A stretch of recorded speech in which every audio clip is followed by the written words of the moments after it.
Assalamualaikum warahmatullahi wabarakatuh. Perkenalkan, nama saya Arnis Nursara dari Bimba AIUIU Pusaka Rakyat. Di sini saya akan mengerjakan tugas video pertama pada program kebimbaan, yaitu di sini ada 8 soal.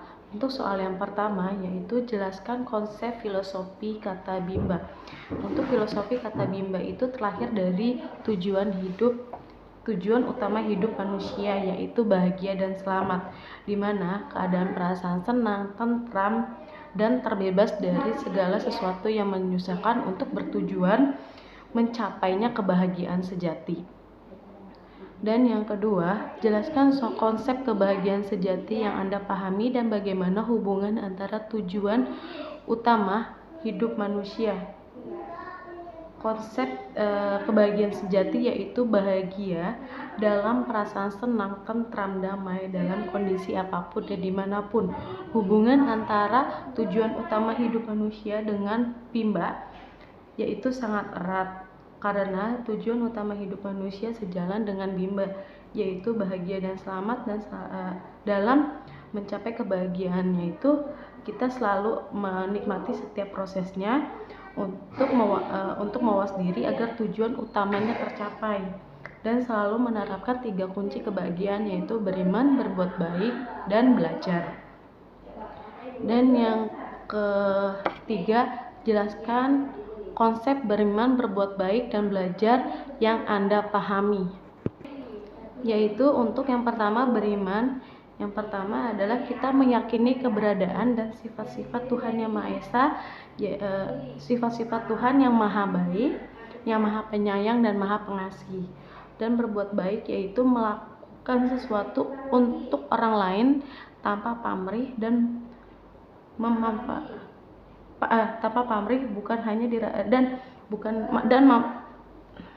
manfaatnya bukan dirasakan oleh diri sendiri tetapi dirasakan oleh orang lain. Belajar yaitu kegiatan menghubungkan sesuatu hal dengan hal yang lainnya dan kita dapat mengambil hikmah dari agar menjadi pribadi yang lebih baik.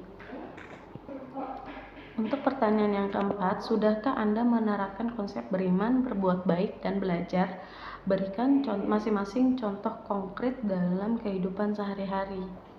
Yaitu sudahkah menerapkan konsep beriman, berbuat baik, dan belajar? Itu sudah menerapkan konsep beriman, berbuat baik, dan belajar.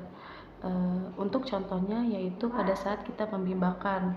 Yang pertama yaitu kita selalu beriman, yaitu saling mendoakan satu sama lain. Terus berbuat baik yaitu dengan kita mengajarkan pengetahuan atau kemampuan kita kepada anak didik. Manfaatnya dirasakan oleh anak didik itu sendiri. Dan selalu belajar, apakah pada saat kita mengajarkan atau pada saat kita membimbakan apakah mereka merasakan nyaman, tentram, damai, seperti itu. Terus yang kelima, apa saja 7 tahapan belajar, bagaimana hubungan dari setiap 7 tahapan belajar tersebut. Untuk 7 tahapan belajar itu ada tahu, paham, terus aplikasi, analisa, sintesa, evaluasi, dan sosialisasi. Bagaimana hubungan di setiap tahapan yang ada di dalam 7 tahapan belajar tersebut, yaitu kita mesti tahu dulu pemahaman anak itu sudah sampai di mana. Setelah kita tahu, kita paham, anak paham, jika ditanya bisa menjawab, maka kita aplikasikan atau kita terapkan. Setelah kita menerapkan, yaitu kita analisa atau mengurai kembali apa yang telah dipahami. Setelah kita tahu apa yang dia pahami, yaitu kita sintesa, yaitu kita uraikan dengan jawaban yang sudah ada, seperti itu. Terus kita evaluasi kembali, seperti itu. Selalu kita evaluasi kembali agar lebih baik. Dan terakhir yaitu disosialisasikan. Untuk pertanyaan keenam, jelaskan konsep paradigma bimba yang Anda pahami. Paradigma bimba adalah proses membimbakan minat belajar dan minat baca anak yang menjadi landasan berpikir dan konsep dasar dalam mendidik anak. Terus yang ketujuh, sudahkah Anda menerapkan paradigma MIMBA dalam kehidupan sehari-hari dan berikan contoh?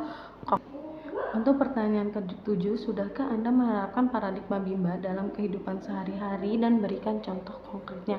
Yaitu sudah, karena pada saat membimbakan, yaitu saya selalu menerapkan 3 kunci kebahagiaan, yaitu beriman, berbuat baik, dan belajar. Terus pertanyaan ke-8, jelaskan apa perbedaan antara membimbakan dengan mengajar baca. Untuk membimbakan itu menumbuhkan minat belajar anak, fokus pada minatnya bukan hasilnya, terus berproses pada wajib dan menyenangkan tanpa adanya paksaan.